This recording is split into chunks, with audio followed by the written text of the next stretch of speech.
Hey, nerds. This is the Aligning the Stars podcast. My name is Jordan. I'm Matt. I guess kind of the beginning here, we're going to do a little bit of reviews. If I could start off. Please. Absolutely. So to start things off, recently I've gotten into the last little crevice of Star Wars that I had yet to dive into, and that was the comics. Yeah.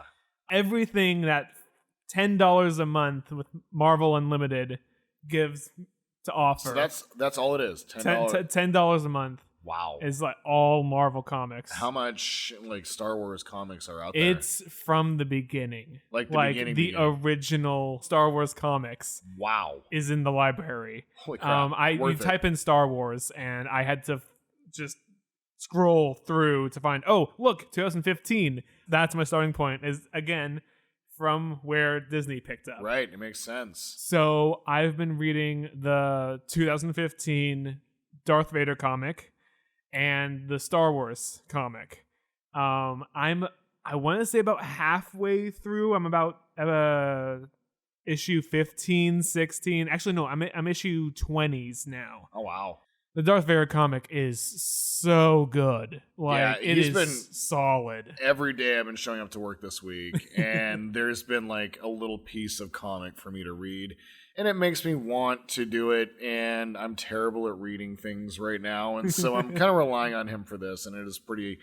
For me, what I'm seeing is an amazing sense... Like, the artwork is out of control. Their artwork is insane. There is one, I think it's a different issue, that I think that the core cast's faces look a bit weird. Yeah. That was my first, initial thought on the Star Wars comics, at least at some series. But the stories, the characters all feel authentic to who they are in the movies. Nice. And the Darth Vader comic has been so strong. It's been amazing. Amazing. And it just kicks butt. I also went to my favorite video game store and picked up KOTOR 1 and 2. He has no idea. That is going to be the next video game I play after I finish Super Mario Galaxy. Awesome. I can't wait. And the fact that, it makes it super simple. I can just play it on my Xbox One. Yep. So that's going to be really nice. Amazing. As far as Star Trek goes, I'm starting to get to near the end of season 4. Yeah. The Year of Hell, parts 1 and 2, has a fantastic story. Yeah, you get to see Voyager slowly fall apart and deal with all these problems, and of course, everything's resolved in the end in a very cool way. Well, you know what's funny is even back when that was a big episode. Those were big episodes, and when they debuted, there was rumors going around the producers actually wanted that to be the whole 4th season.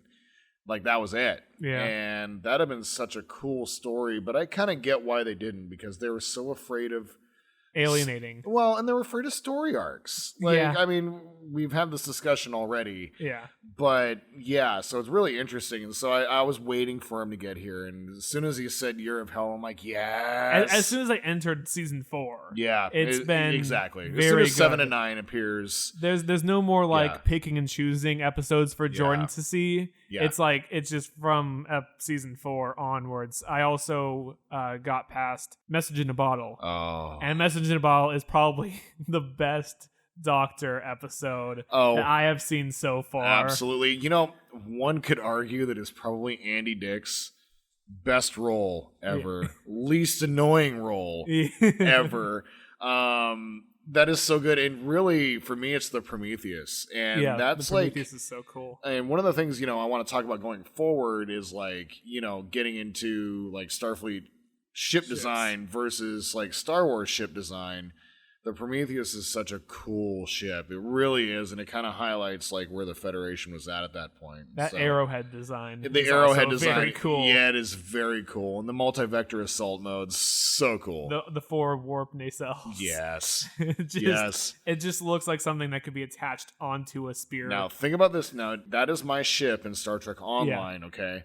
Think about it this way. It breaks into 3 parts. Mm-hmm.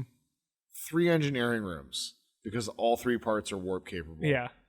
mind blowing. A whole bunch of It is. That's a whole bunch of chief engineers. That is. It's kind of crazy. Kind of crazy.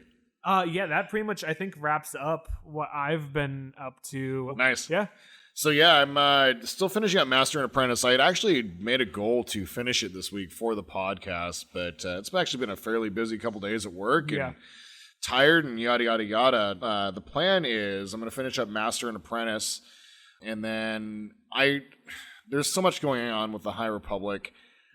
I can't be behind. I can't. So I'm going to be picking up Light of the Jedi. I'm going to get the physical copy. Probably going to do that tomorrow, actually, now that I think about it. I got a few stops I'm going to be making tomorrow. And then I'm going to be doing the Dooku as my audiobook that I'll be listening to as I'm commuting for the next little bit. On the Star Trek side, I did kind of take a bit of a break from watching both Star Wars and Star Trek this last week. The one thing that I do want to talk about on the Star Trek side, in kind of talking about books, one thing that Star Trek does really, really well is define their canon. Mm-hmm. Alpha canon is anything you see on screen. Beta canon is anything in print. Mm-hmm. There's even like Memory Alpha and Memory Beta online, and they're both fantastic resources. Yes. Just recently, Paramount and CBS have gone the Disney route and actually started putting books out there that were canon. Specifically the Picard books in the lead up to, I think it was the Countdown. Was that? I don't think it was Countdown. Countdown came out like maybe 10 years ago. That's where Data was the captain of the Enterprise. Really interesting. It's also a series of books and comics. But anyway, there was a couple of books that came out that are canon. Yeah. And it's rare for Star Trek to do that. Yeah. But the one book that I kind of I keep telling Matt about, and it's a fantastic book, and I consider this to be the most canon of all of the beta canon books, and that's going to be Imzadi. If you guys aren't familiar with it, it's the story of Riker and Troy when they first met, when Riker was a young lieutenant. He gets assigned to Beta Z, and how he meets Troy is at, I believe it's Loxana's wedding. And he shows up in full Starfleet dress regalia, and if you don't know this, Matt, Betazoids, their weddings are naked. Yes. And Riker freaks the fuck out.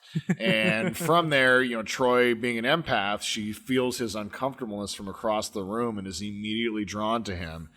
And the whole story of it is definitely a love story. It was written by Peter David. Peter David is a very prolific Star Trek writer and did a very fantastic job of, kind of capturing who they are as characters and what have you. I'm definitely going to give that a read again here very, very soon. And for all you out there, if you guys haven't read Imzadi yet, it's fantastic. Imzadi 2, meh. It was written by Peter David, but it deals with the Troy, Riker, Worf love triangle at the end of season 7, and it's just really kind of gross, and it's not it's not a very good read, but Imzadi's a fantastic one. So yeah, that's kind of where I've been at with things. So moving on to the next part, one of the things that I really liked from last week was you kind of bringing in this weird crossover, like actors that have kind of crossed over and stuff like that. And we're going to kind of call it weird Star Trek, Star Wars facts. And this thing, I think, might actually become a regular thing if we're actually able to find enough of this. We'd like to have it often enough. Exactly. So Matt brought this to me this week, and my mind was blown. If you guys listened to our Tangents episode, you guys heard a lot of Darth Maul love. Yes. And so for Matt to say this makes me so happy. So Ken Mitchell, he portrayed Tenavik in Star Trek Discovery. Yeah. And so he's making his appearance in Online. Yes. And for that, Ken is going to be taking the directing role, and Sam Witwer is going to be voicing him. I love Sam Witwer. He is incredible. Yeah, same. And I think that Matt, will probably eventually play Star Trek Online. Eventually, yeah. Ken Mitchell himself, he has done a lot of the Klingon roles in like Discovery season 1 specifically. And then unfortunately it's well documented, but he wound up catching ALS and is now wheelchair ridden. You guys have all seen him in the last couple episodes of Discovery season 3. I can't think of his character's name, but he was the human who was working for the Orions, who was the doctor who basically figured out that Book could operate the spore drive. Yeah. And so, very beloved character, very cool story. And so, for him to direct that is awesome. To have Sam Witwer voice a Klingon. Yeah. It's such a great crossover. Dude. And probably like, my nipples are so hard right now. Of the races in Star Trek, to have Darth Maul voice. Klingon. It makes sense. It makes total sense. It is so good. I am so excited for that. I am playing Star Trek Online right now. I'm toying with some ideas about that. Maybe more to come or later. But Star Trek Online has got like 12, 13, 14 seasons. Yeah. It is a lot. It's a big game. It's a big game at this point. It's been around for almost 12 years. And so I got a lot of missions to get to. So trust me, when I get to there, oh boy, are we going to be talking about that. I cannot wait. This is so awesome. And I looked, and Matt is much better at doing this, and I think you came across that from Twitter, right? Yeah, I came across it from Twitter. I've followed everyone that I can who I know is on Twitter. Yeah. If you guys want a compiled list, look at the people we follow on Aligning the Stars, and I'm gonna try to keep that as up to date as I can to get a generally complete list of who's on Twitter. Yeah. And you just get all of the all the news for the actors. Absolutely. So well, that was such a cool, it just showed up. I go, screenshot showing Jordan. Absolutely. And this week also as well, before we move on to talking about Discovery season 3, the fact that the bridge crew of Discovery. Oh yeah, I told you about this too. He told me about this week. They hold D&D events together. It's not all of the bridge crew, but it's a good half of the bridge crew. Of them are Skyping and or Zooming or whatever the hell, Discording. Yeah. They're doing a weekly or D&D session. They're doing a regular D&D session. It makes me so happy. Yeah. The thing that Star Trek, I think, one of the things they do best is building ensembles that really do care about each other. To steal a line from Ready Room, we have Will Wheaton talk with Blue, and Greg, and Blue DeBario, and Ian Alexander, yeah, and saying, I'm curious if you guys feel like fan, because you got Frakes in there too, and so he asked. What does it feel like? Do you feel like these, kids? Because I was a kid on TNG, and for both of them, it's a family that's created, and so seeing this family play D&D together, it's so cool. It's so heartwarming, and I love it. So one of the cool things on the other side of that, on the Star Wars side, was from New Year's with Diego Luna and Pedro Pascal. They were hanging out. Not socially distancing. You should. Yeah. But they definitely were not. And they're posting pictures of hanging out with each other. I love how in this creation, we talked a lot last week about the Filoniverse, right? Yeah. And so I think that one of the things that I really love is just how much these actors are all coming together, and they're all part of this world, and they're all, the Star Trek and Star Wars are separate worlds, but what you're seeing from both franchises right now is very happy actors, which means you're going to get great performances, which is just fantastic. Yes. So happy actors make good TV. Absolutely. So, the meat of the episode, we're here to talk about Discovery season 3. Discovery season 3 was awesome. That was, it's a good season. Yeah. I'll briefly touch on what I said last episode in the Tangents episode. Yeah. But we're thrown into a world where the crew of Discovery is trying to find their place in the new world they find themselves in. The Federation exists still, but it's at 10% of its numbers. Yes. It's in its dark ages where it can't help too much. Like Can barely survive on its own. It is limited to its space. Yeah. I mean, just rewatching, like, it doesn't even get to Earth. Yeah. Like, Earth is on its own. Yes. But at the same time, there's this wonder that all these other species have joined. All these new revelations of the Bazaran are part of the Federation, that the Kelpians are part of the Federation. So cool. Which you see, like, the shock and pure joy. Pure joy, of knowing that his people have joined the Federation. The pride. The pride, like that, what they were able to do in the Red Angel arc. Yes. That helped.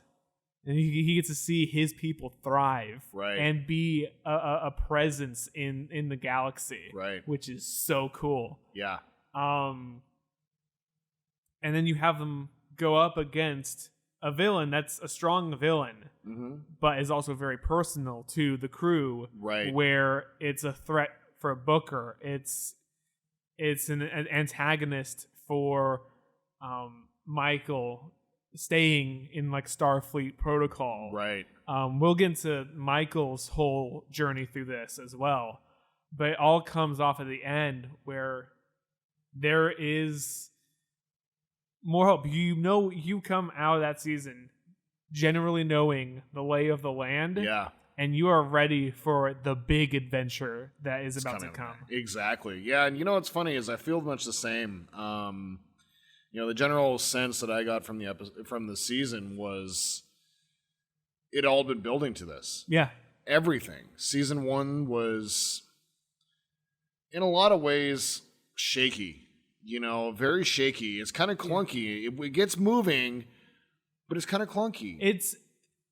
I'd say that it more effectively mirrors how the viewer would see the series, is that it flows very well. It does. But the entire time, especially on the first viewing, as with anything, you're going, okay, I'm not sure about this. You're not sure about the show. You're not sure about the characters. Right. And then you're put into the situation where the captain isn't a good guy. Yeah.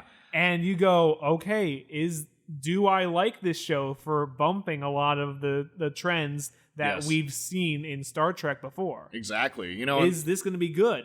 Right. And, and then season 2 rolls through.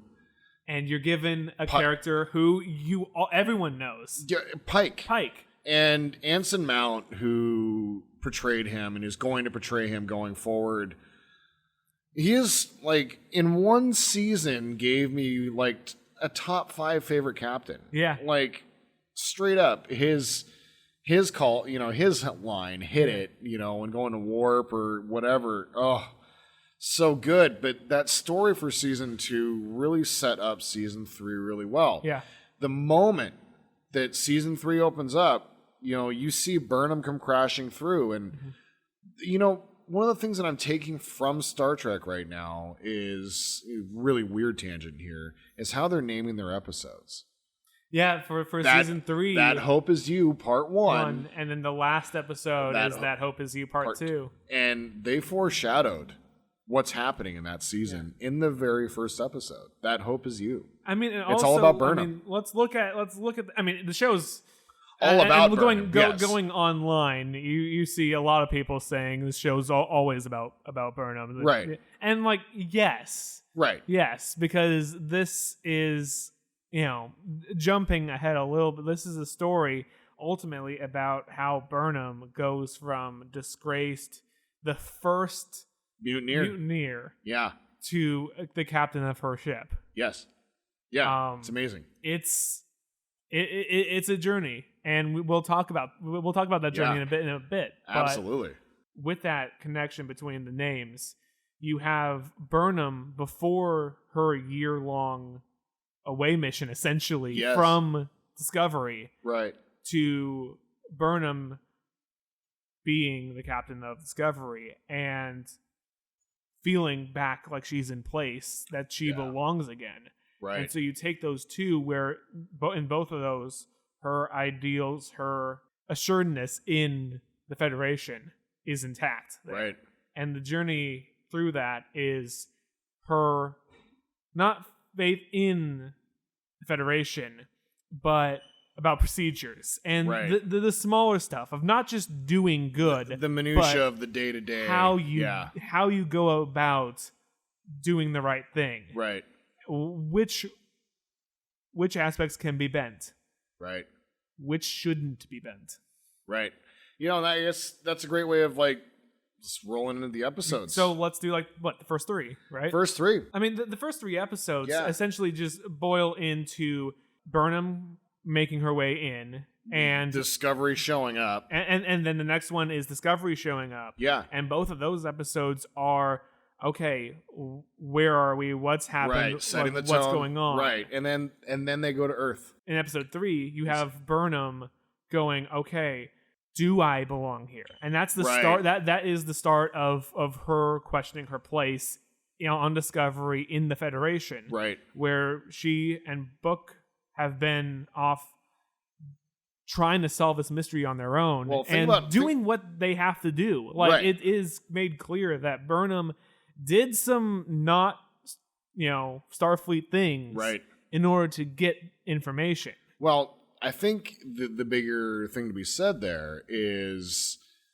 in that year where Burnham was non-Starfleet, it taught her how to survive in the 33rd century. Yeah. Right? Like how Discovery shows up, right? You see Saru, you see Tilly, outmatched, right? Outmatched. They have no idea what they're dealing with, who they're dealing with. Mm-hmm. The word Osira comes up, and they're like, okay, whatever. Like, we're Starfleet. They look at the guy and like, okay, can we know more about Osira? And Right. the guy goes, no, No. I'm not going to tell you more. Like, you're not. Right. We don't care about you. Starfleet doesn't exist. Yeah. Like, we don't care. We are the power. Right. And that is such an interesting way of like setting the tone. And you're right. Episode 3, you have Burnham questioning: is it worth it? Was all of everything that I have done worth it? Right. Right? Because I mean, it is worth it. She said she and Discovery saved all of sentient my life. favorite scene in the whole season is when she crash lands, and the first thing she does is open the sensors, and she's like, "Is there life?" Yeah. And her reaction to that is everything strong. It's powerful. It's extraordinarily powerful, and you're getting that within the first 10 minutes Yeah. of the first episode of this season. And that's the payoff for season 3 or season 2, right? Yeah, payoff for season 2. Yeah, absolutely. And so, to watch her go through that, and then to sit there and question it, and I made the sacrifice. We all made the Right. sacrifice. Now, in this world, do I still belong here? Right. Or do I belong somewhere else? right. And Am I forging my own path? Because as she was obviously a product of, her parents being scientists and being shuttled off and living on space stations, and then her parents being killed by the Klingons, and then being immediately taken right to Vulcan, right? To be raised with Spock and Sarek. the most traumatic event, Right. followed by people who don't have emotions. Correct. And then to go through be a human living on Vulcan, right? To go through the Vulcan Science Academy and graduate, and then immediately join Starfleet. 7 years on the Shenzhou, and then becoming first officer, right? And then a year in prison or 6 months in prison followed by a year and a half of craziness, right? Or not even a year and a half. Like I think the total of season 2 was maybe 3 months, something like that. You know more about that. Yeah, than I do, the timeline I believe is only about 3 months is where season 2 takes place over, which is kind of crazy. And then you jump into the future, 930 years in the future, and as she says, today does not happen to anybody, to anyone, exactly, ever. Such a good line, and how she meets Book, the fight that they have, fantastic. You pushed me off a cliff. Yes. That transporting sequence, by the way, Yeah. where they're like using the transporters to like flash in and out. Oh, one of the coolest chase scenes. Also, one of the things that reminds me of the warp speed skipping in Star Wars. In Star Wars, yeah, they what is that? What they call that? Light speed skipping. Light speed skipping. Yeah, and I love for Rey when she's like, "What? You did what?" Yeah, it's like one of the few great it's parts. like you can't do that. Well, clearly I did. Clearly I just did, exactly. Yes, I mean, and then to parallel that, with in the next episode, where you have, Tilly and Saru, that relationship, the two of them, it's a strong start to how she eventually becomes the temporary number 1. Absolutely. After Burnham is dismissed. Yeah. Where she is, like Saru says, she is the best PR person for the Federation. Right. Like, she isn't the bravest. Right. Isn't the smartest. She's hella smart. Yes. But not, but she's the heart of Discovery. Right. Exactly. She embodies and reflects what the ship is feeling, what Right. the crew is feeling. Right. And she makes good calls. Right.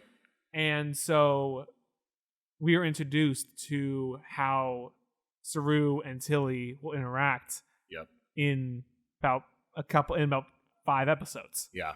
Well, and I found one of the things that I found really interesting about this season, and it started in episode 2, like with Detmer and her PTSD after the rough landing, and you see it, in episode 4.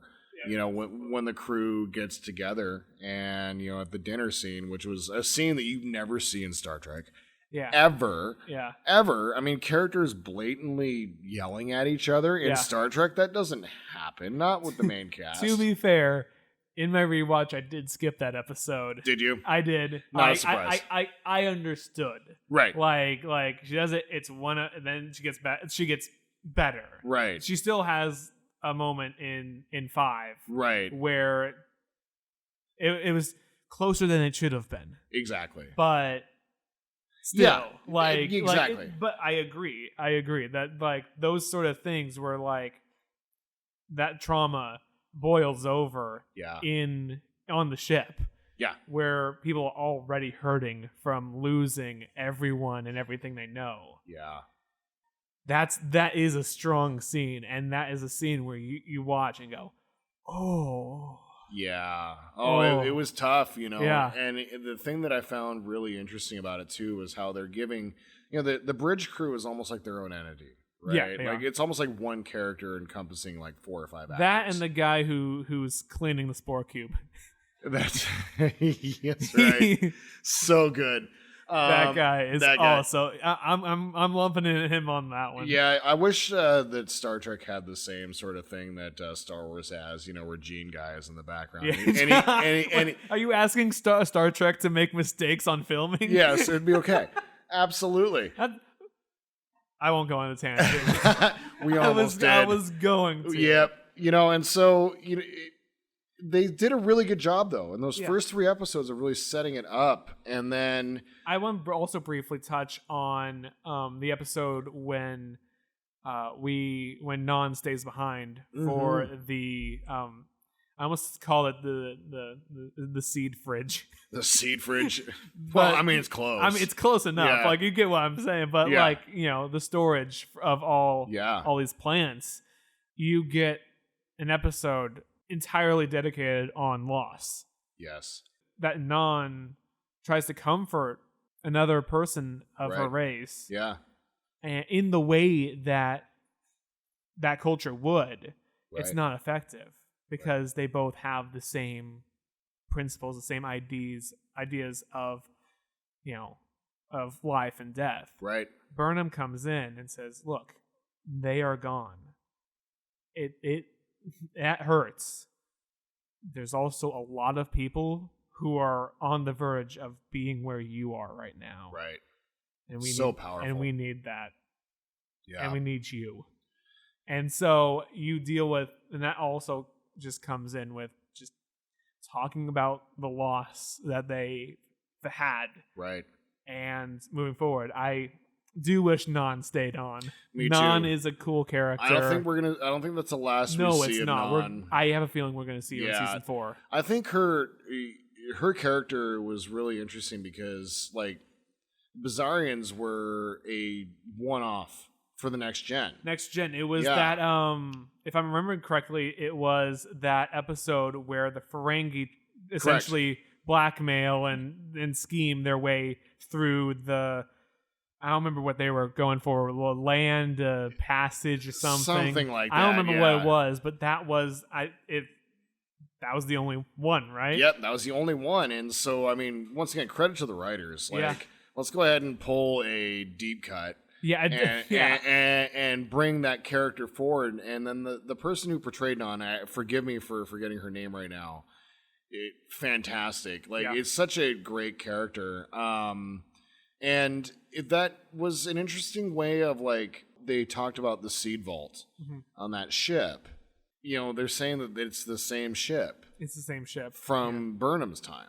Yeah. Which is really interesting A because whole bunch of retrofits. They did a whole bunch of retrofitting on the ship, which will lead to, we're going to talk about. I mean, here. that's pretty much this one episode before. And actually, Yeah. it's the same episode. Same episode. Same episode Yeah. is they find the Federation And they find they Voyager. go, there's Voyager. That's the J. Not 8 or that's 8 iterations later. Something like that. 8, right?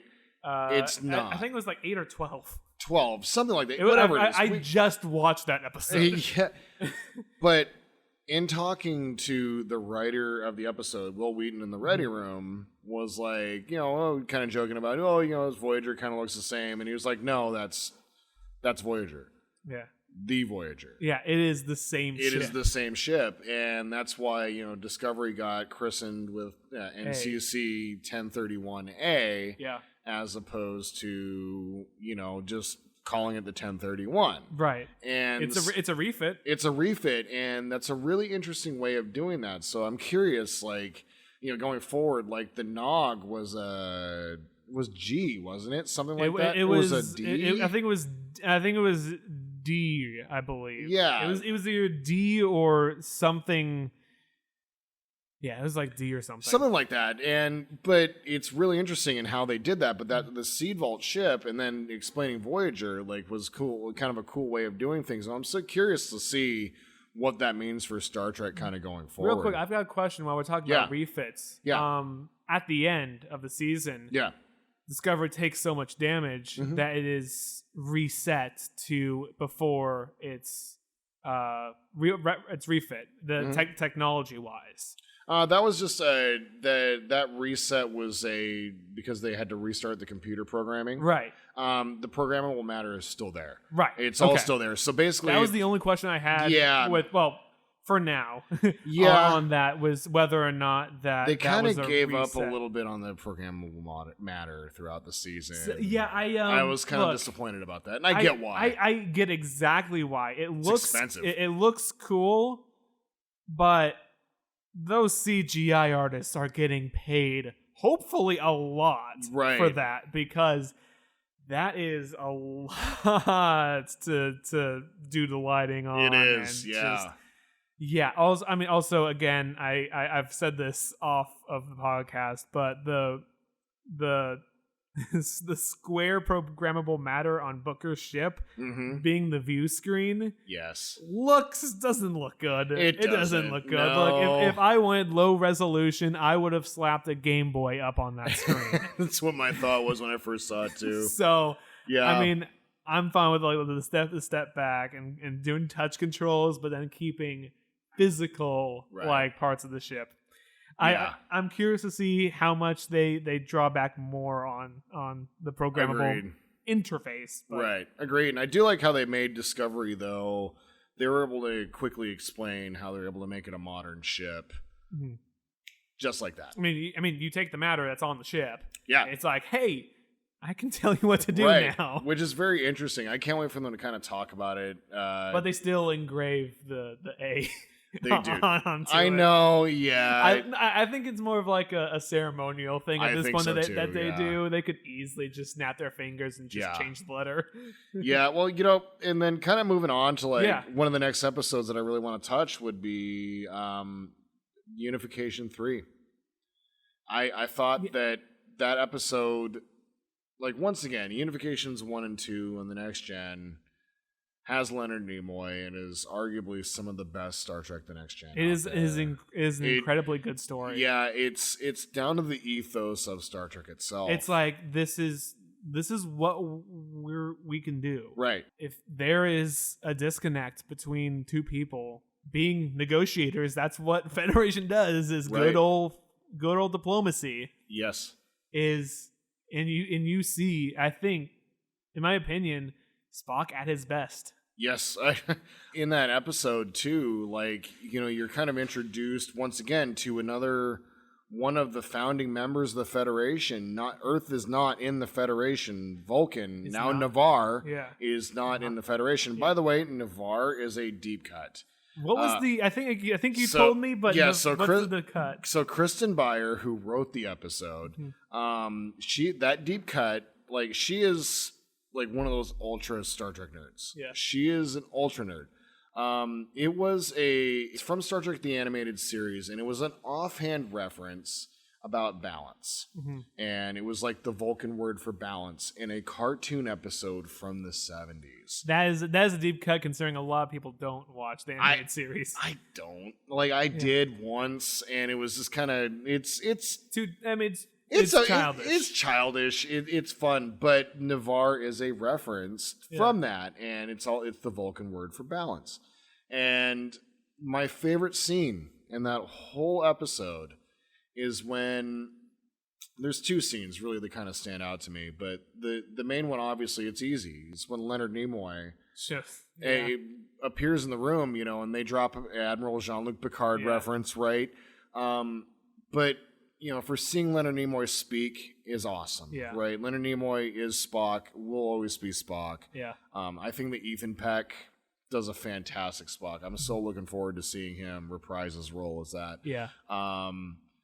But, aside from seeing Leonard Nimoy in his moment, and speaking about, how he felt about the Vulcan and the Romulan peoples unifying, it was Burnham. Yeah. In that moment, it keeps coming back to Burnham, right? This whole show is about Burnham and the pride that she feels. And she said that she'd not let herself look back and see what Spock had become. And I found that very surprising, but in a way makes sense, right? Like, I guess I wouldn't want to know too much, but knowing me, I'd probably, like, the first thing I'd do is hop onto the computer, find out if the Mariners ever won the World Series. Anyway. And then find out about everything. Or if we ever got a basketball team again. Exactly. Hashtag Sonics. Stolen.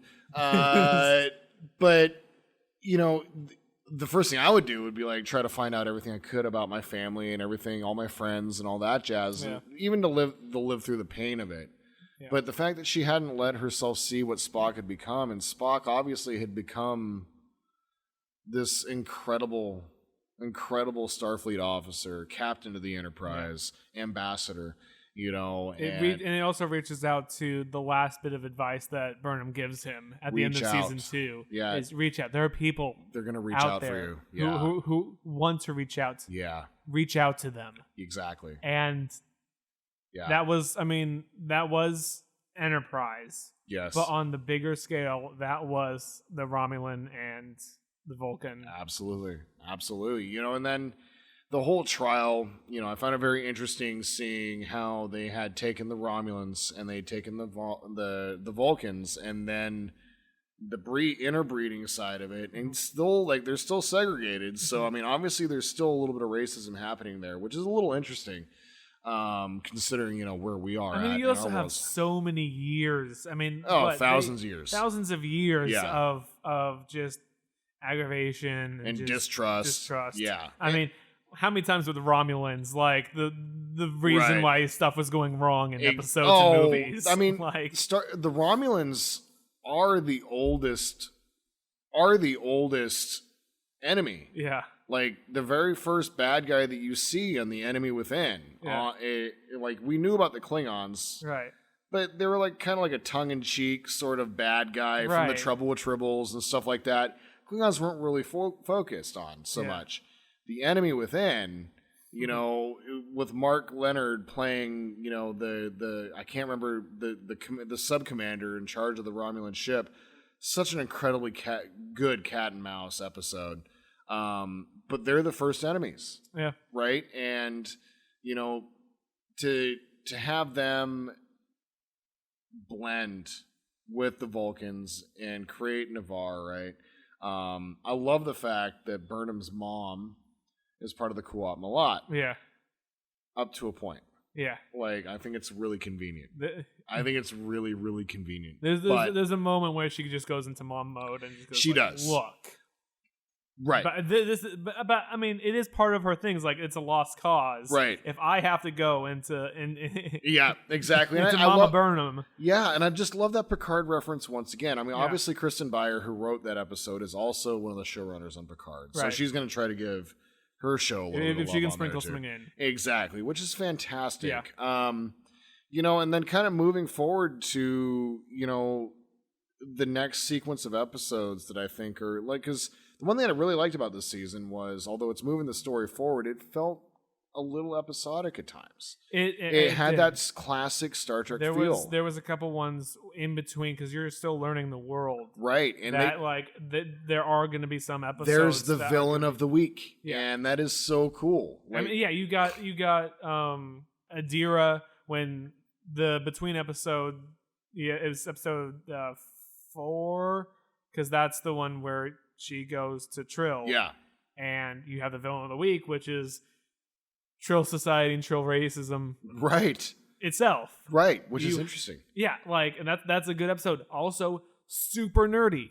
Like, goes hard into Trill. Yeah, and what's funny is, like, if you read the lives of Dax and the isobormine and all of those things, It's like, there. It's there. Like, the caves that they're in there look almost just exactly the same to the caves that they used for Deep Space Nine with Exactly. Dax.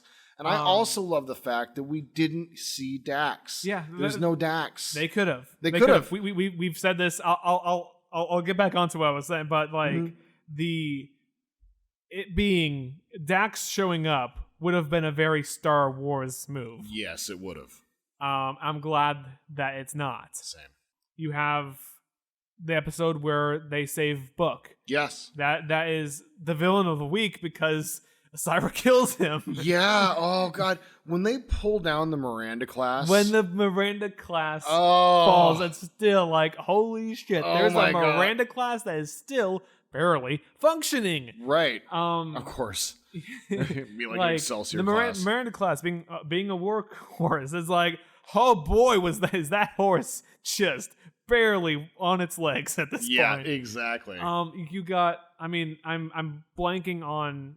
There's another one, but you have the villain of the week. Villain of the week. Yeah, exactly. And then it comes to the Terran episodes, and you can't say enough about them. I mean, look, the fact. I mean, one. Let's state the obvious that we spend 2 episodes.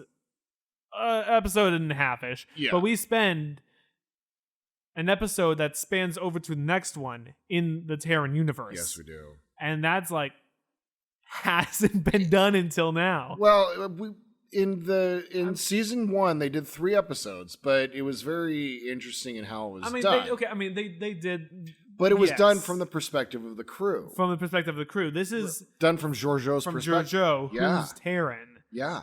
And you immediately see, like, we all experienced Giorgio as the crew experienced her. Yeah. She's still, in the end, contrary. Yeah. She is still different.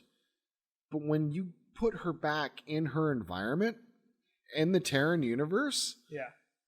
you see... You see that the crew of Discovery did have an effect on her. Yes. That, while her moods do swing Yes. from annoyed to murderous. Exactly, homicidal. Homicidal, sure. yeah. That her experiences on Discovery did have an effect. Yeah. And, we can all agree that Terrans aren't much for the word that goes HOPE. No. They are not really good with that word. No. Xenophobic would be xenophobic. A good one. Yeah. I mean, yes, xenophobic. Yes. Yeah. But there's not especially for at that time period, they are on top. They're there's no hope. And then at the bottom, you got DS9 where absolutely. it seems like the Terrans are going okay, well, let's maybe find a Milgan, and then you get the reverse of that because of the murder, the rampaging, the xenophobia is turned back on them. Exactly. And they have to deal with that. Unfortunately, that's not what Giorgio has to deal with. No. But you see that she wants to try to change things, and not because of her, partially because of her need for Burnham, that she wants her Burnham. She also then realizes that that's not her Burnham. Yeah. Her Burnham is in the mirror universe. Yeah. And that ultimately the results couldn't have been any different. They couldn't have been. That at the end, one of them was going to die. Yeah. And it was either going to be Burnham, Giorgio, or both. And ultimately, it was both in that rerun. Yeah. I know this is one of our talking points. Yeah. But let's briefly mention the Guardian of Forever. How luckily this isn't a time paradox. Yeah. This is a what if. Right. This is a what if. Everything still happened with Giorgio and Discovery, but this is a what if this experience. This was Star Trek's version of Scrooge. Yes. Right? Yeah. I am the ghost of everything. Yeah.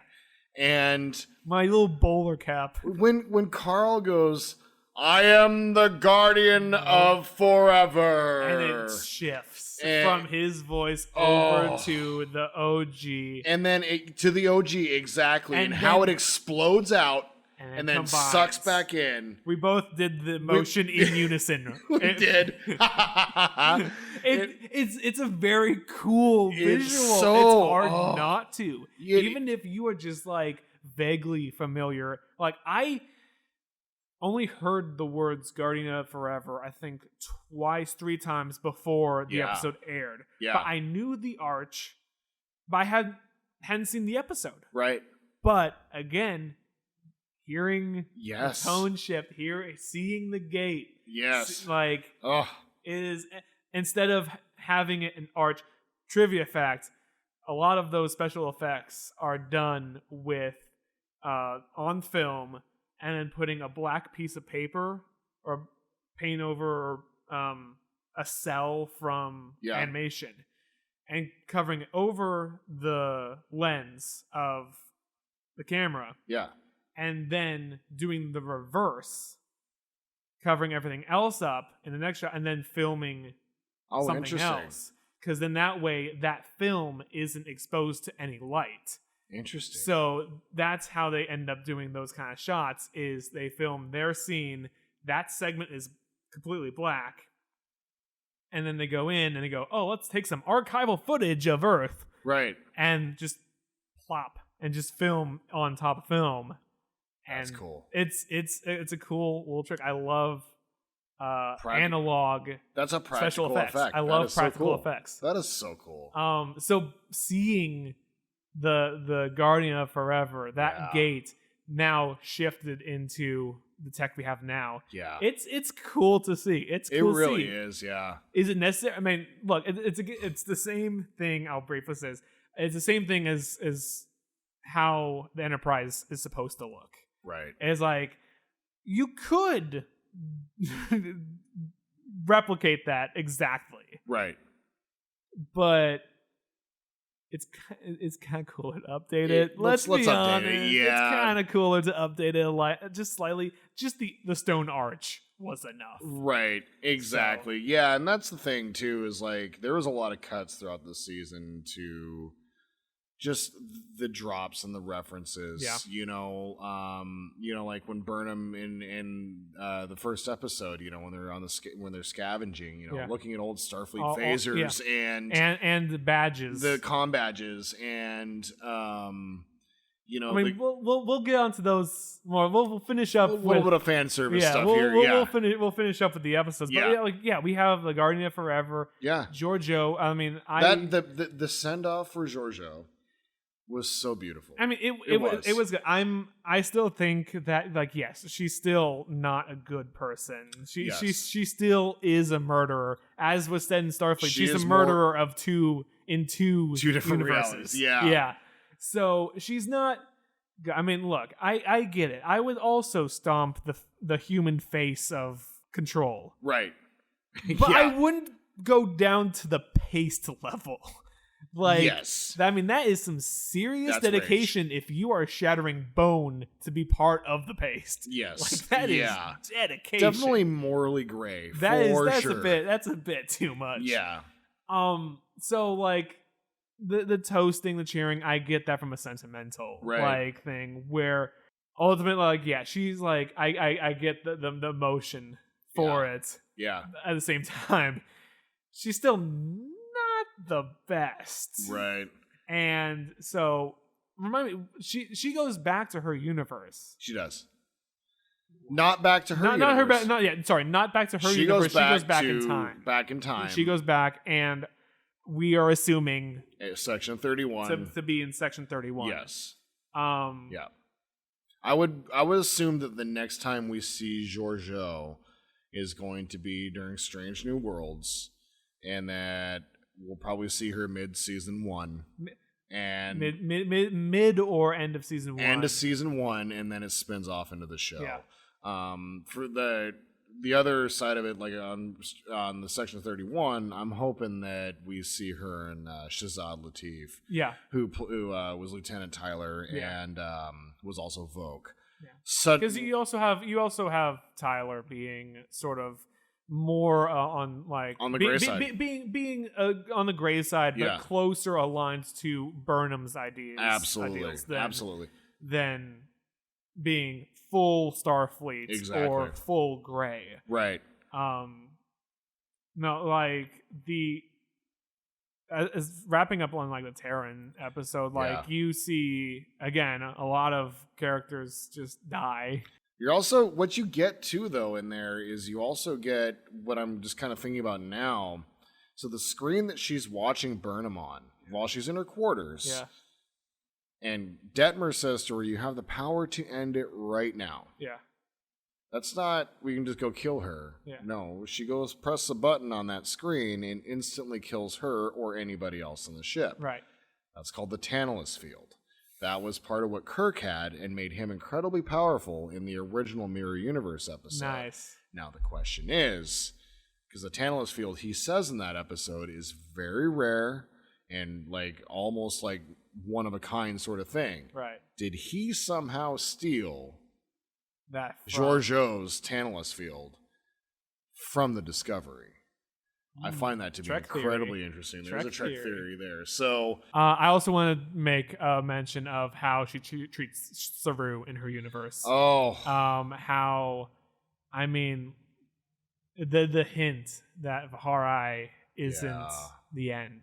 So good. And their relationship. And the fact that Mirror Saru goes full Saru. Like, it's so like, oh yeah. And also like I think Saru's reaction in the Mirror Universe is more intense than in the Prime Universe. Yeah. Because it's not because of cooling on his planet.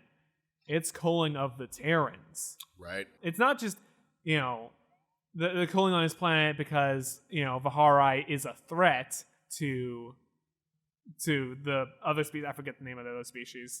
Oh, the Baul. The Baul, yeah. The literal shadow monsters. Yeah. Cool characters. That it's being cold because they taste good. Yeah. And so there's even more rage in that. He goes Vader in the hallway. He goes full on. Yeah. So he picks the dude up, throws him into the ceiling, and he lands on his face. I was like, yes. Yeah. Oh my god. So I mean, I'm glad that we spent like that time in the mirror universe. Me too. And I don't think we're gonna see it again. It's always we're not gonna see it again because it's closed at this point. It's closed. Yeah. It's questioned even if the Terran universe exists at this point. Exactly. What happened? It just the atoms decide to start factions, and then they decide that just one group decided to split the other group, right? And every atom in the entire universe goes boom. Look, it's the Terran universe. I wouldn't be surprised if the literal atoms turned against each other. Right? Did the burn happen? Did the burn happen and it just destroyed everything? Exactly. Like, I mean, that's the question. Is that Kelpian even alive? Right. Like that's the whole thing with the mirror universe is the fun of turning everything on its head and what happens. Yep, exactly. Well, yeah, and then I guess actually leads in directly to the last the last couple episodes. Yeah. Where it's found out the source. Yep. It's a Kelpian ship. Yep. And it's this child who was raised on Su'Kal. Yeah. By holograms. Yeah. Everything's falling apart, and it's tied to his emotions. Right. On a literal planet of dilithium. Yeah. And we even have a mini burn. Yeah. In that episode. It's really in those series of episodes. Yeah. What's funny is like in the beginning, when we heard the burn, like who's responsible for the burn, right? Yeah. Who's the bad guy? Who's the one responsible? Who's the bad guy? Who's the bad guy? Right. As I kept saying, who's the big bad? Right? Osiris the bad guy for the season, right? Yeah. But it wasn't Osiris. It wasn't the Orions. It wasn't the Syndicate. It was a child. Yeah. Crying because his mom died. Yeah. I want to touch on that. I want to touch on that a little later. Yeah. But in these episodes, one, we get to see Saru without his costume on. It's pretty awesome. It's like, oh, thank God, you get a breather. Yeah, seriously. You get a breather for these episodes. He deserves it, man. Wearing that he does. costume. God. You also you get to have fun with changing the races of the core cast. Yep. The drama of having to leave them on the planet, unknown how long they're going to survive. That Asira takes Discovery, and you see it jump before Burnham can get back to the ship. Yeah, it's crazy. And then also help Doctor. Oh, Culber. Yeah, Culber gets to see Gray. Oh, that was great. I loved that. That was so, and my heart squeezed and skipped a beat when he goes, "You do have kind eyes." Yeah. And it's like, I've said this before to you, Jordan. Yep. But I want a picture, an artist to do a rendition of the four of them. Yeah. Of Stamets and Culper being, we love our adopted children.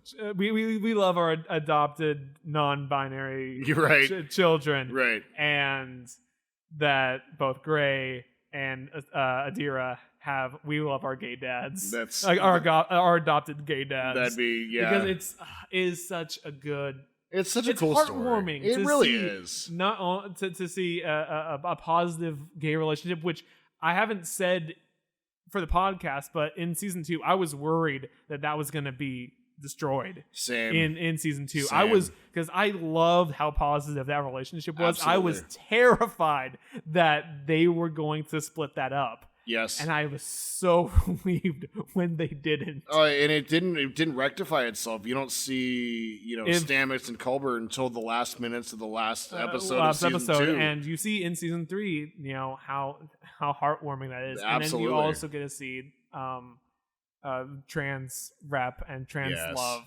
in Adira and Gray is fantastic. Yep. And you get to see Gray struggle in these episodes as well. You really we skipped do. over that. But you get to see Gray struggle with being there but not being seen. there. Yeah, not being seen, not having a voice. Yeah. Which is a great parallel for what you'd look at for, the trans community. Yeah. For, specifically, Gray's character, Ian Alexander, is trans. Yeah. And to have, to have this character kind of struggling with an identity is a great parallel. It's just great storytelling. And so earlier you have Adira saying that I'm they. Yeah. Not she. Not she. Yeah. I prefer that. I've never felt like she. Yeah. I love to see it. Same. In this episode, in those episodes, you also get to see a slightly deeper look into the Kelpian family. Agreed. And it's pretty cool. The structure. Yeah. The elder is cool. You get to see some of the mythology of that actual seaweed spooky ghost dude being a physical representation of getting past one's fears. Right. Especially for this scared child. Right. Which almost could be looked at as a modern day Kelpian Verhari. Yeah. In a way. Yeah. Which is really interesting. I think what they implied, because in the beginning of the season, like when they first get to the Federation, they say that, you might be the only Kelpian we've scanned post Verhari. Right, because it's so frequent. So what I believe had happened in the 900 years is that it had evolutionarily stopped happening. Because everybody had gone through Verhari and then had kids after passing through Verhari. That makes that makes sense. Okay, cool. Right? That clears that up. So at least that's at least a theory that I have, but it makes sense. That makes sense. The thing that I really enjoyed about the last 3 were how well they tied the story together. Yeah. Number one, and how well they tied all 3 seasons together in a way as well. And we're gonna get to this here quickly. In the Burnham story, you see Burnham struggle throughout the entire season to figure out what her place is and what's next for her and what have you, and to have her come in at the very end and go all John McClane die hard on that shit, and save the ship, save the Federation. And that was a very die-hard moment. No shoes, bleeding, stabbed in the leg. When she got stabbed in the leg and just stood there and just took it. That was a big knife, and that went in. Yeah, I love the fact that they didn't do the typical action thing where it gets better. John McClane gets up and he's fine, gets shot in the arm and everything's fine. No. She's struggling throughout the rest of the next couple of episodes after that, and so, the thing that I found really interesting, I did like seeing Book's dedication to Burnham. I loved the way that he approached the crew, solving problems, and he's definitely assimilated himself in. Yeah, that he's joined the crew, but not joined as a commission. I love Vance. Admiral Vance. Admiral is Vance fantastic. You get who is this? Who is Vance going to be? Yeah. When we first meet him. Yeah. Then he's a good guy. Yeah. And then you see him at a prime in the last couple of episodes. Look, so good. Osira, this looks legit. Yeah. That they want to join. Yeah. The Federation. My favorite scene in those negotiations, That's made of our shit, by the way. Yeah. Like, yeah. I love how Star Trek actually called it out. They told you how replicators work. This has been a thing. It's not just a 33rd century thing. Yeah. It's always This is been an like always this. thing. Like, matter just doesn't create out of nowhere. Yeah. Right? And so, what better organic material? What better soft organic material to use? Sarah's like I love face that afterwards. she's eating the apple and she's like telling him, "You need to eat like a real apple," and he just drops. It's made of our shit, by the way. Yeah. And she doesn't spit it out. No, she lets it fall out of her mouth. It's so good. Of like spit takes that you can do for food. The funniest one for me is always going to be the one that falls out. It's not overreaction. It's just exactly. So yeah, I mean, that's kind of what I took, really from those last couple. I love Tilly leading the crew. Let's touch on that real quick. I know some people had issue with her being first officer, and we've talked about a little bit, yeah. We've talked about how she's the hearts, and that's our position on that. Look at all your first officers. Yeah. Riker was very much the heart of the Enterprise. You can't say the same for Nerys. I was gonna say Spock or Spock. Spock, yeah. Okay, this is a bad example. Anyway, moving on. Well, you look at more so like, I mean, you always have a heart on the main deck, on the bridge crew. Right. For TNG, it was Troy. Right. Troy was the heart. Who's the heart for TOS?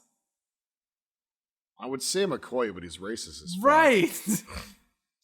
Scotty Uhura. Scotty or Uhura. Let's call both. Let's call both on that one. Yeah. I mean, Voyager. It's any of them. I would say Voyager would very much be either Kess, Kess or Neelix. I think Neelix, because I mean, being or morale or officer. Kim.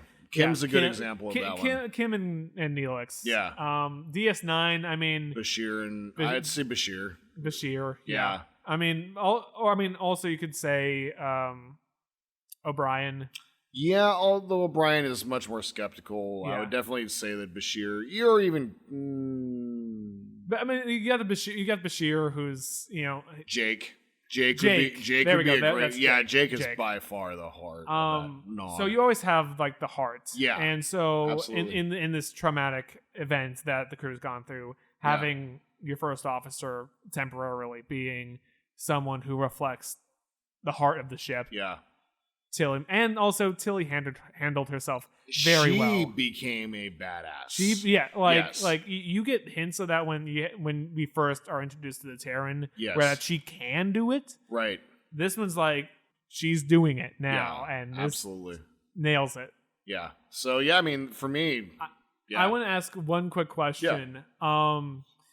The whole argument that Burnham makes at the beginning, where the Federation can't become whole again, right? If we don't know what caused the burn. Yeah. Theoretical time. Say they waited on the burn. Yeah. On solving the burn. Mm-hmm. 1, 2 episodes, a week, whatever time. And is it really that pressing? Knowing this isn't a fair question, because you can go in moment to moment, and that's how the episodes roll out, right? But strong stories are also supported when you look at them backwards, correct? And I wanted to pose the question of, if the burn wasn't solved, if wasn't saved, Su'Kal wasn't saved on the ship, does that impact the Federation assuming he doesn't die screaming and another burn happens. We'll assume that doesn't happen. Right. That's some that part was of the on ship. its way to happening. That was going to happen. It barely was avoided. Yeah, exactly. So we will assume that he dies with a chunk of the ship falling directly on top of him, and there's no time to scream. Right. Yeah. So assuming that, is it pressing? Could the Federation build back up? No. And the reason I say that is because, like, Navarre itself, the reason why they left was because they believed that they were pushed too hard to create that new warp, the new faster than light technology, right? So they leave the Federation. Okay, yeah. Earth has left the Federation. We don't know about Andoria and Tellar, but we assume because the Andorians have aligned themselves with the Orion, the Orions that they're no longer part of it, and we didn't see any Tellarites. Yeah. So the 4 founding members of the Federation are gone. Right. Now you see humans are still part of it, Vulcans are still part of the Federation. Like, there's still parts of it. Representation. There's still representation. I love the fact that the Cardassians are part of the Federation. I think that's really cool, actually. Yeah. But the argument that I would say for that is that if you stop pointing fingers, like for all of us, we don't know how the coronavirus is going to end, right? Right. Like, if you look at it kind of in the same sort of thing, if we had some answers, right? Like, we had the vaccine out now, and hopefully herd immunity is going to be a thing, right? Same sort of concept. I got you. Yeah. If that makes any sense. That was sort of I wanted to pick your mind on that one because I agree. Like, the getting the answer on that part. In my mind, I was like, okay, well, you say they don't, and another burn doesn't happen. Right. There's still like this era of like, okay, what happened? Look at Vance. Right. In the very last part of the episode, when he's going to promote Burnham to captain, his attitude, the burn has been solved. Right? That weight was lifted. That weight has been lifted off of not just the Federation, but of the galaxy. Yeah. Right? And so now there's no more risk of that happening again, and you have this whole planet of dilithium available, right? Which I think is a cop out, but let's. So do you want to talk about it? Let's touch on a little bit of the fan service and the ultimate end of the show of season 3. Yeah. The USS Nog. The Nog, I think, was like the highlight absolutely of just Easter eggs. Yeah, you know, and I'm kind of surprised, and I don't want to throw shade on this. I'm really kind of surprised they did nothing for Renee Auberjonois. Odo. I'm curious if they're going to do something next season, because keep in mind, Aaron Eisenberg had died well before we lost Renee. Yeah. Right? And so in Discovery season 3 was actually filmed the beginning, like it was finishing filming this time last year. Yeah. And so we hadn't even lost Renee yet, so never mind on that side. Yeah. But anyway, I mean, the Nog. The Nog was so, like, that was a moment where I go, oh, wait. Yeah. Wait, they did it. Yeah. They did it. So Matt, like, that night, literally screenshots it and texts it to me. It's like probably 12:30 in the morning. And I still have those images saved. It was beautiful, like, especially after finishing. Oh, he just finished DS9. It was like near around, like, if it wasn't finished, it was in season 7. Yeah. After the whole Nog, like, PTSD episode. Yeah. Oh God. Like, it was so seeing that was just so cool. Yeah, dude. And such a great, like, shout out to. Yeah. Well, and then you see in that same scene, you see the Voyager J, as we talk about that. You also see the Constellation. Yeah.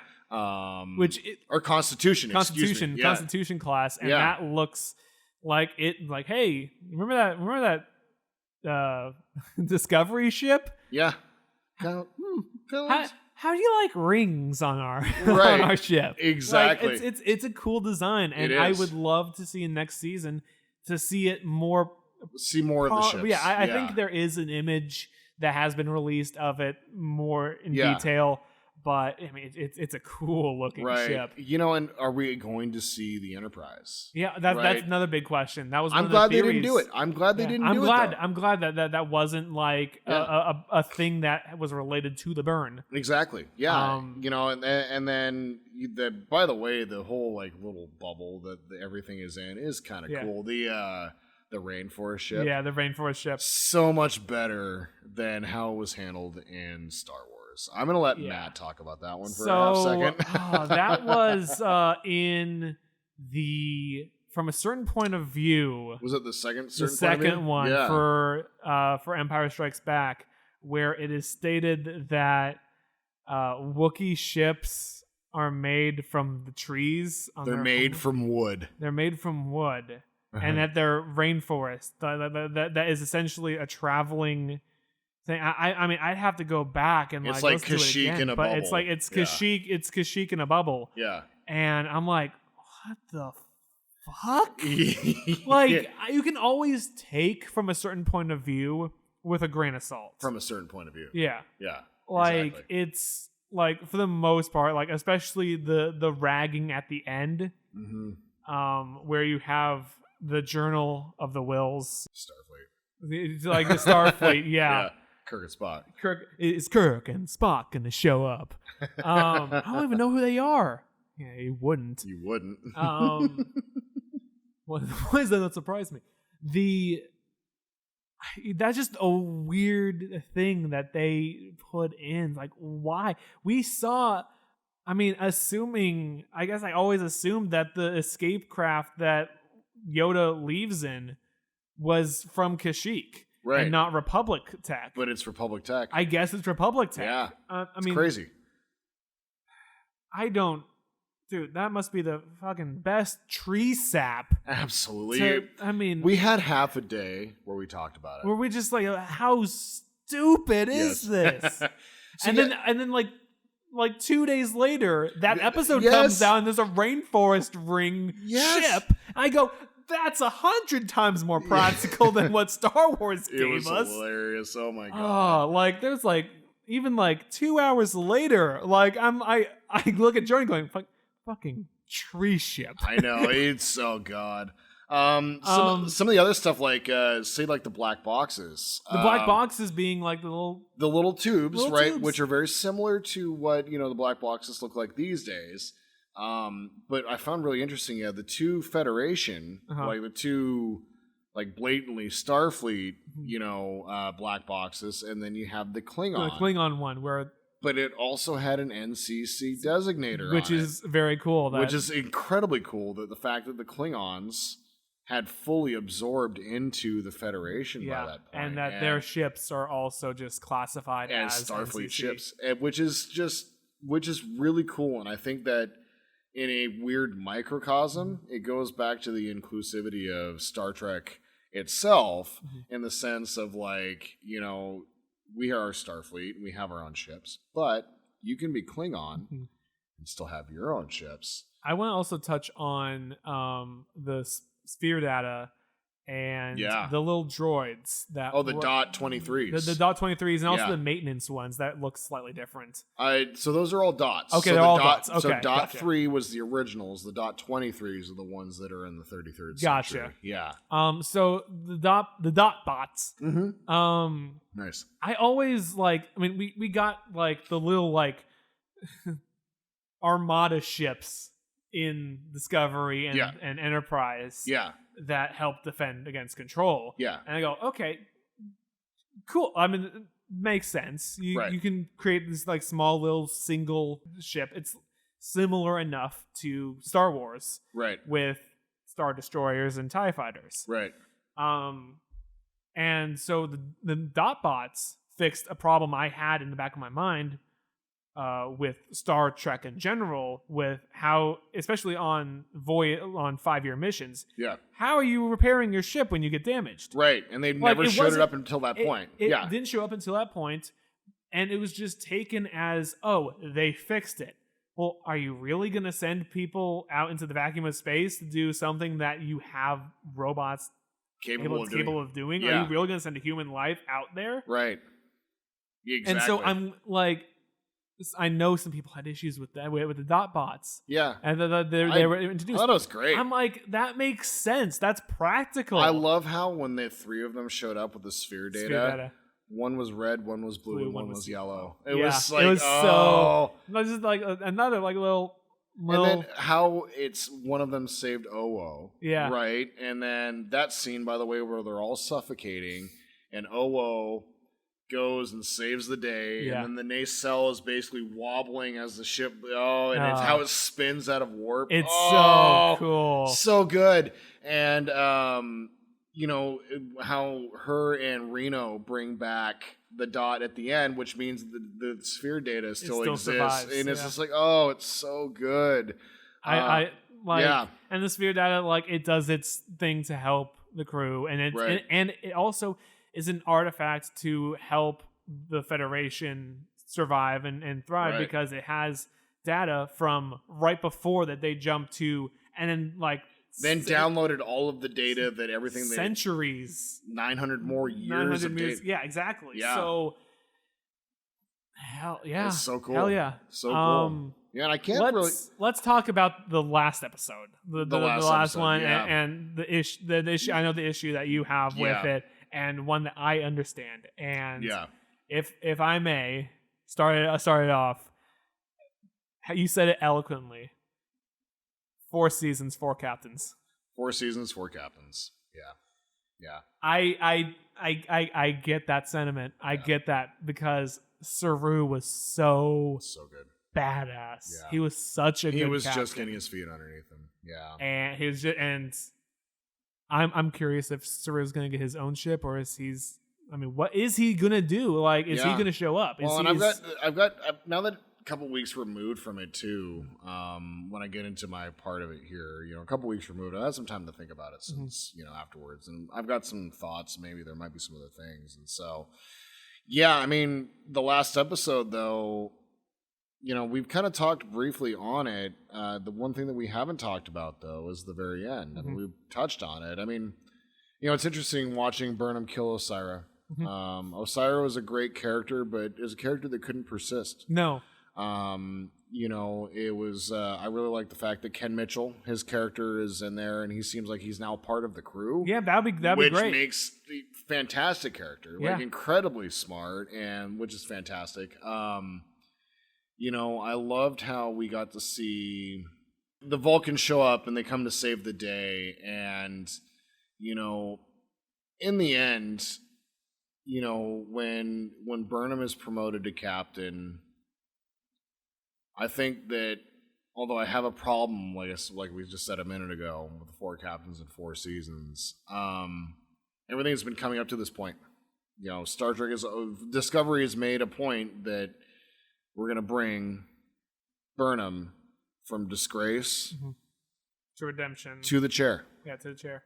And one thing that I've realized, and Sonequa Martin Green herself had said, until she sat down in the chair for the first time, she had never sat in that chair. Ever. No, yeah, you're right. The only time she ever sat in the captain's chair was on the Mirror Universe Shenzhou. Yeah. It's really fucking fascinating. Yeah, you're right. The very first time they purposely did that. Like, she even said, like, when she was in charge of the ship and what have you, she never sat in the chair. No. She would always stand at her station. She would stand in front of the chair, but she never sat. When she sat in that chair, it was the first time that she had ever sat in that chair as a human being. Yeah. Like a real person. Yeah. She had never sat in the captain's chair because it meant so much to her. Like, if I sit here, it has to be the first time. On camera. On camera, exactly. And so... I mean, it captures your own moment absolutely. Of sitting in it. Absolutely. The first time. Holding it off for how many years? Exactly. It's like waiting to kiss your girlfriend for the first time for years, God, that'd be sad. But, that's the thing, like, it's this anticipation. And so, like, how it was handled, like putting her in the chair, and I love the fact that they gave them the new uniforms. Yeah, I'm really looking forward to seeing those uniforms. Yeah, I do like them. it was kind of startling though to realize that seeing Tilly in blue. Yeah. Realizing that She is science. Burnham. Well, Yeah. that ship is a science ship. Yeah. Burnham's the only red shirt on the bridge. Yeah. You're right. Yeah. She's the only red shirt on the bridge. Yeah. And the rest of them were all yellow and blue. And it was seeing that and was like, oh yeah, that's right. Yeah.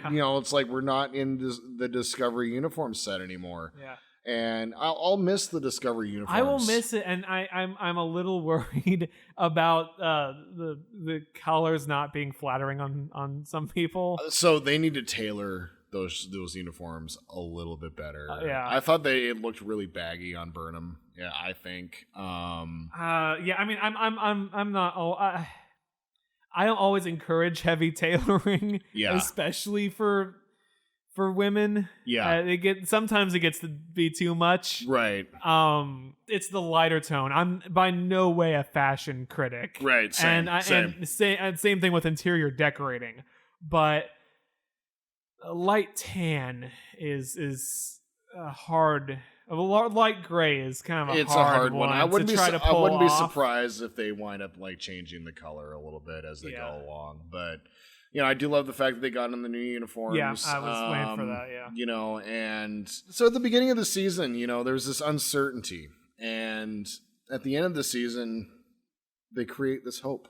Mm-hmm. Yeah, it's hope. And I was worried that they were going to spend too much time in the doldrums of it. Sure. Like another half season, another full season beyond this where they're still struggling. I want to see the optimistic. I want to see the story of Navarre coming back in. I still want to see despair. I still want to see something go bad. Yeah. And then come back up again. Right. But I want like a higher emotional plane. Exactly. Than how he started. It's a good one. Right. It's a good storytelling one, but as a change of pace, let's go a little higher so then we can make those lows. Right. And then come back up again. Exactly. Yeah, and I just thought overall, my impression of the season was that it flowed really well. The storytelling was fantastic. I thought the writing in this season was great. I think probably the best that Discovery had to offer. And that's comparing it to season 2. For me, and season 2 is still... Season 2 is still, like, some of the best Star Trek ever. So that's come out. Like, that is a solid storyline. Yeah. As far as, like, for me, the season, my worry was with Starfleet having access to the cube. Yeah. You have this world where dilithium is scarce. Mm-hmm. Starfleet having access to the spore system, spore drive, yeah. Or even implementing that on other ships, that gives them a whole bunch of power over the system. As well as we already had that episode of the spore drive dimension. We had that one where you see like doing that can negatively affect the whole spore network, all of the universe. Right. Can be impacted by this, making it too prominent in starships would be a problem. Yes, it would. Because you know how Star Trek loves to destroy a couple ships. Yes, have stuff go wrong, especially in lower decks. They love to just full advantage of that one. Yeah. No models, no hard CGI to have to pay a lot of money for. Right. We can make 2D look real good and destroy half a ship doing it. That's right. And then luckily, I don't think that's going to be too heavily done. Maybe, I would kind of like to see Discovery have a sister ship. Mm-hmm. Since we lost that one in season 1. Yeah, the Glen. Yeah. I'd love to see her have a sister ship. Maybe that's where Book has a use, or someone else who's an empath. Right. Go to, because we've seen that that's possible. Yeah.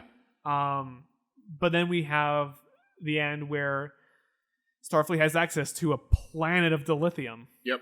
And they're the ones distributing it. And they're the ones in charge of that. That Yeah. is a lot of power, and with great power comes great responsibility. Yes. They have a massive responsibility to not be a-holes about that. Yeah.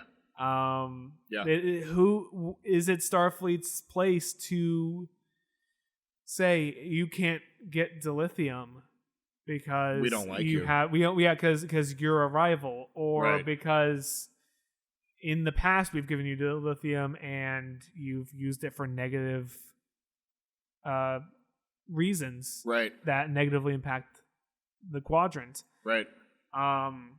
You get into this where then if season 4 touches into this, I am expecting a villain who is primed on taking down the Federation for its hoarding of dilithium. Agreed. I think that so too. That is a natural story progression. It is. That is you see many places where the good or bad guys have access to much when there is few everywhere else. Exactly.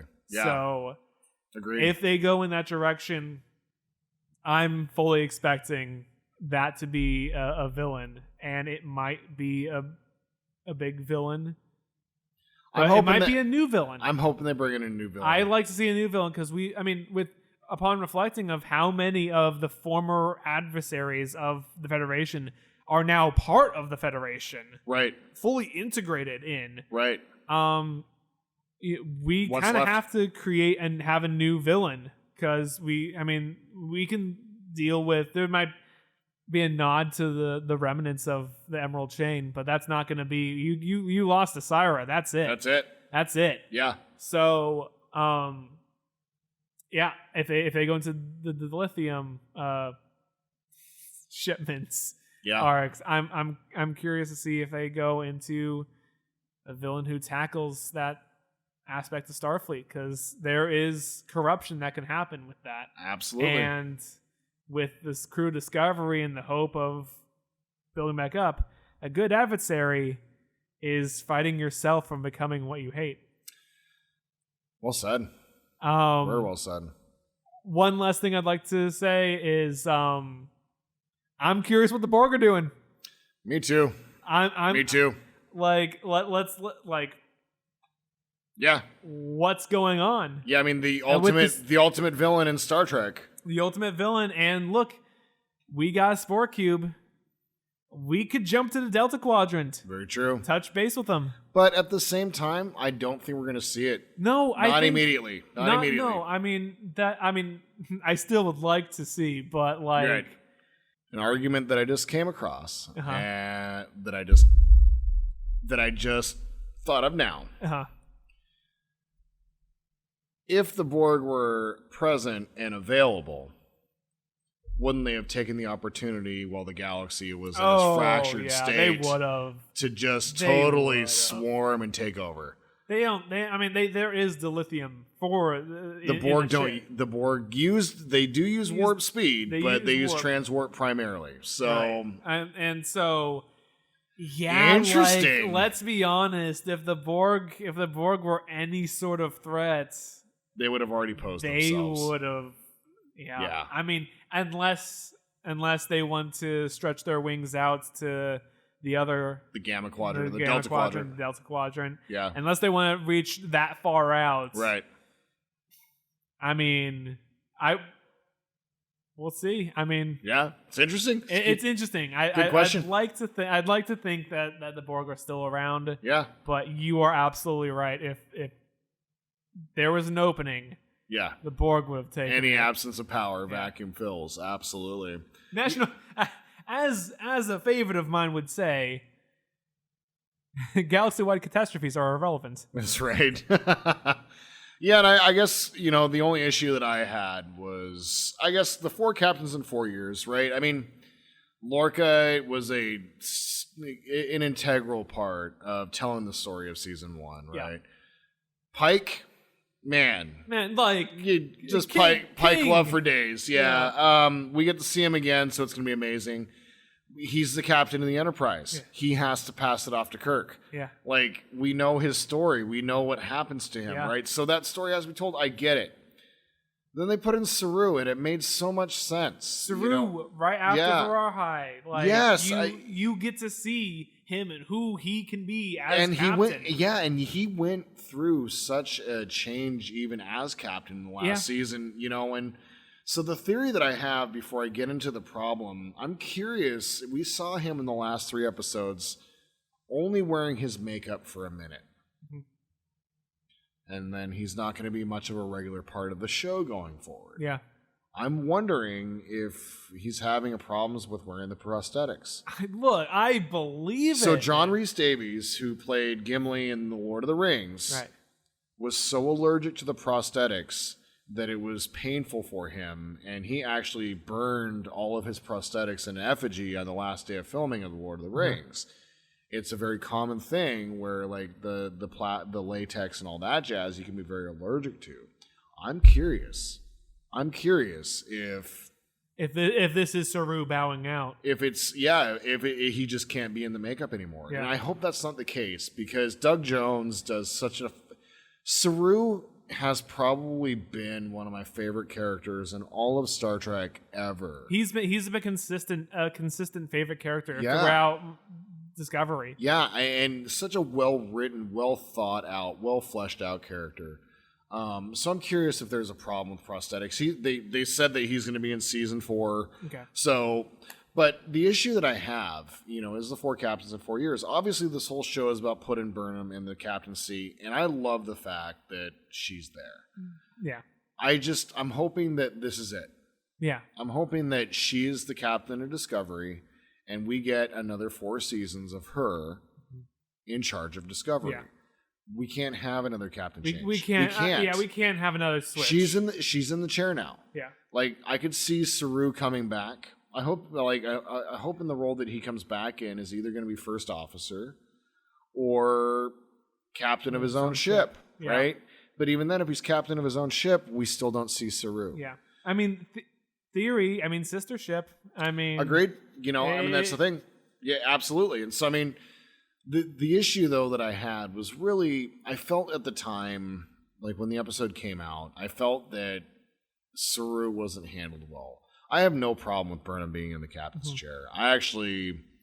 One of the things that I really want to say, and I know that Matt feels the same way, obviously Star Trek is a big part of our lives, and to be a fan of Star Trek means that you're a fan of inclusivity. We're not racist, we're not bigoted, and to see a black woman in the center of the bridge sitting in that chair is everything. Yeah. It's amazing. Like Captain Janeway, when I remember how much of a big deal it was when Kate Mulgrew took on the role as Captain Janeway, a woman captain. What the fuck you guys talking about? Was the sentiment. And Captain Janeway is a great captain, a fantastic captain. Yeah. Like, in a lot of ways, one of the better captains because she led with her heart, even though she had the scientific mind. Right. We had Captain Sisko as the first black captain. And they had worries on, like, how are we going to handle this? Right. We don't want him to be too black. Yeah. Which was fucking awful. Yeah. Right? But then he became Hawk from the show that he was on before. I can't think of it off the top of my head. But he became this character that Captain Sisko is my favorite captain. Yeah. And it's because he's the most human of all captains. And so we get that. And now with Sonequa Martin Green, we get the first black woman captain. And I'm so excited to see what that means, In the Ready Room, have you seen the last episode? I have not. You really should watch that last episode of the Ready Room. Sonequa Martin Green's on there, and when Will Wheaton brings it up to her that, do you recognize what this means? There are little girls out there, little black girls out there right now who are going to look up and say, I can be anything I want. She starts crying and will not stop crying the rest of the episode. It's amazing, and so to see Burnham in the chair is everything. Yeah. I just felt at the time that Saru was not handled very well. It was very sidelined. It was very quick. Like, it was a mention that he was with Sukal, right? Yeah. And I get it, but there's a whole planet of Kelpians, mental health advisors, right? People that are there to take care of those problems. And if he's not going to cause any more burns, move the fuck on. I mean, yeah, he's away from the planet now. He can't. So why Saru? Why you? And I get why they did what they did. I just felt that the reasoning behind it could have been done. Could have been stronger. It could have been stronger. And that was really my only knock. But once again, the theory that I have is that, we see Saru outside of his makeup in the last 3 episodes, like an entire almost quarter of the season. Mm-hmm.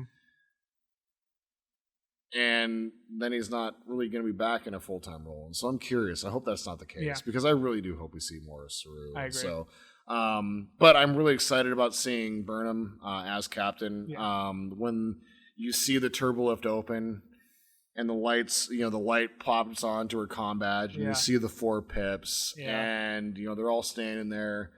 She sits down, and Saru had problems with the phrase. engage or make it so. My personal favorite of all time is by far Pike and the hit it. Yeah, absolutely. But Burnham's Let's Fly. Yeah, so good. It's solid. It's not my favorite. It's not my favorite, but it's a good one. It's Burnham through and through, and so I mean, it's better than if Data was saying it. It would be let us fly. Let us fly. Exactly. Exactly. So like, let's fly. Yeah, but it's like, I guess you could never really like say it in like tense moments, right? But you also wouldn't say, hit it when like you're getting fired on by Klingons and exactly. Like you wouldn't like, now's not the time for dramatics, right? Exactly. So and that's kind of in the end that's what I had for it. I thought it was a fantastic season. Same. I'm really looking forward to season 4, but we got a while to wait. One of the things we're not going to do is we're really not going to theorize too much about what's going to happen. That ruined The Last Jedi for me. Yeah. The Last Jedi was ruined by YouTube. Yeah. For me. Yeah. Straight up. Ruined. Not going to do it again. I'm not going to do that to you guys. And we're also not going to say it's never going to happen. Right. What we just did about having a sister ship. Right. Having the theoretical if spore cubes were or the problem with dispersing the lithium. We're going to be positing questions, not saying that this is what's going to happen. That we think this is what's going to happen. Exactly. There's a big difference on like recognizing story plot elements and tropes that are used and speculating on if they do this, that is established that they are going to be doing this, this is a possible outcome. Yep. It's a whole different thing on going, like, there's going to be a sister ship. There's the Borg are going to show up. Right. Big difference. Exactly. So, we're staying away from that and just positing questions. Exactly. And we want you guys to do the same. And so I think it's kind of what I got. Yeah. We're going to be looking to possibly record here really soon.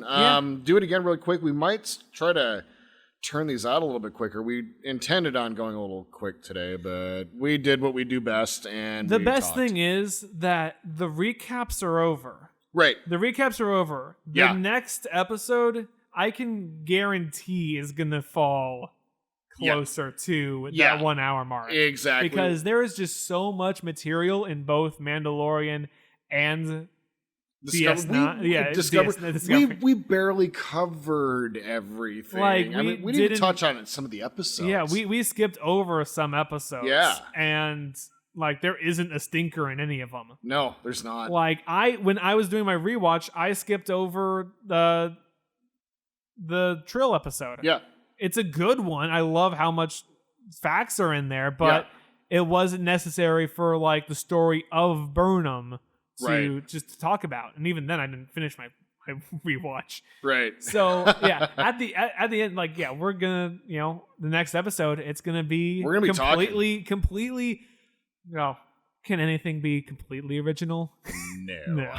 But it's gonna be its own thing. Yeah, and that's what we're really looking forward to doing. So yeah, I think that's what I've got. All right. Well, do you want to finish her up? Or do you want me to finish her up? You finished. I finished up last one, and I don't have a quote ready. I don't either. I was hoping he would.